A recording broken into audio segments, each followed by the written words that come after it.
ముఖ్యంగా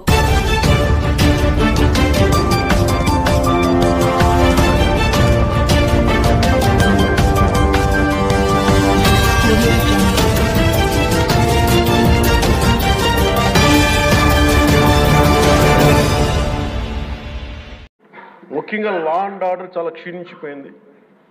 ఈ law and order విషయంలో చూస్తే సాక్షాత్తు గౌరవ ముఖ్యమంత్రి గారిని దాదాపు అకారణంగా అన్యాయంగా 53 రోజులు ఆయన్ని ఒక ఫాల్స్ కేసులు పెట్టి జైల్లో పెట్టారు.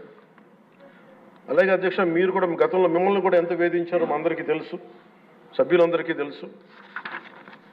నిన్న రఘురామకృష్ణరాజు గారు కూడా ఏ స్థాయిలో అనుభవించారో అందరికీ రాష్ట్రం అంతా తెలుసు. కానీ చాలా పెద్ద మనసుతోటి ఆయన వస్తే చాలా మనసు విప్పి నవ్వుతూ మాట్లాడటం చాలా ఆనందం కలిగించింది. మీ నుంచి మేము నేర్చుకోవాలి. ఎంత అంటే దాడి చేసిన హాని చేసిన మీ పెద్ద మనసుకి సభాముఖం మీ అందరికీ మీకు ప్రత్యేకించి మీకు ధన్యవాదాలు చెప్తాను. మీ అందరి నుంచి మీ నుంచి స్ఫూర్తి తీసుకుంటాం. మీ నుంచి అంటే తిట్లు తిన్నా కానీ దెబ్బ తిన్నా కానీ ఎంత సహృదయత ఉండాలనేది మీరు చూపించారు. ఇంకొక యాంగిల్లో శ్రీ నారా చంద్రబాబు నాయుడు గారు నిన్న కూడా చెప్తా ఉన్నారు, వాళ్ళు మన మీద దాడులు చేశారు కదా అని చెప్పి ఈరోజు మనకు 164 సభ్యులు ఉన్నారని చెప్పేసి 21 మంది పార్లమెంట్ సభ్యులు ఉన్నారని చెప్పి మనం కూడా అలా చేయడం సహేతుకం కాదు. చాలా మనం యాజ్ పర్ సిస్టమే వెళ్ళాలి.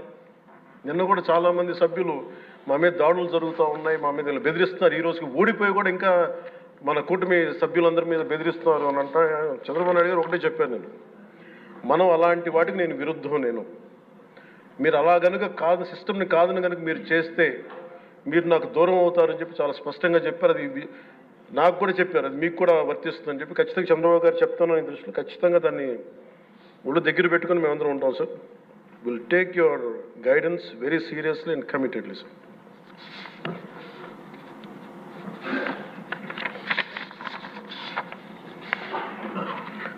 అలాగే కేంద్ర నాయకత్వం నిన్న ఈరోజు ఇందాక న్యూస్లో చూసిన అధ్యక్ష, 15,000 కోట్ల రూపాయలు మన ఏ అమరావతి లేకుండా ఈరోజు వరకు ఇబ్బంది పడతాను, అలాంటి అమరావతికి కేంద్ర మంత్రి మన నాయకులు గౌరవ ప్రధానమంత్రి శ్రీ నరేంద్ర మోదీ గారు బడ్జెట్లో ఈ రోజున 15,000 కోట్ల రూపాయలు అమరావతి కోసం రిలీజ్ చేసినందుకు సహృదయంతో మనస్ఫూర్తిగా కూటమి తరపున మా అందరి తరపున కూడా వారికి ధన్యవాదాలు తెలియజేస్తాం అధ్యక్ష.